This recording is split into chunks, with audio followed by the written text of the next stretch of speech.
വർഷങ്ങൾക്ക് ശേഷം രാഹുൽ ആ പഴയ തറവാട്ടിലേക്ക് മടങ്ങിയെത്തുമ്പോൾ ഇരുണ്ട് ആ വലിയ മരവാത്തിൽ തുറന്നപ്പോൾ നടുമുറ്റം മഴവെള്ളത്തിൽ നിറഞ്ഞുകിടന്നിരുന്നു.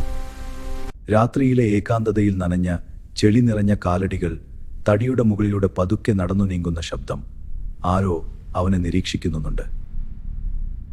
കാട് പിടിച്ച പറമ്പിലൂടെ നടക്കുമ്പോൾ കാറ്റിൽ ഒഴുകിയെത്തിയ പാലപ്പൂവിന്റെ ഗന്ധം. കുളക്കടവിൽ വെള്ള കസവുസാരിയുടുത്ത് ഒരു സ്ത്രീ നിൽക്കുന്നു. അവൾ പതുക്കെ അവൻ നേരെ തിരിഞ്ഞു. പക്ഷേ ആ മുഖത്ത് കണ്ണുകളോ മൂക്കോ ചുണ്ടുകളോ ഇല്ലായിരുന്നു. തറവാട്ടിനുള്ളിൽ തിരിച്ചെത്തിയ അവൻ ഒരു പഴയ താഴിയോല കണ്ടെടുത്തു.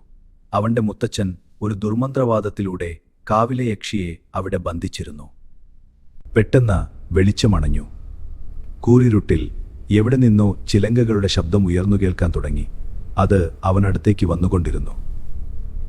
ഭയന്നുവിറച്ച രാഹുൽ മുറിയിൽ കയറി വാതിലടച്ചു കുരിയിട്ടു.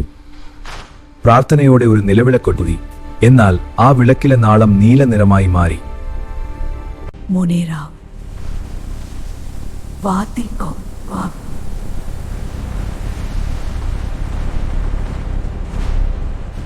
നേരം വെളുത്തതോടെ തന്ത്രിയെത്തി നടുമുറ്റത്തെ കളമെഴുതി പാട്ട് തുടങ്ങി.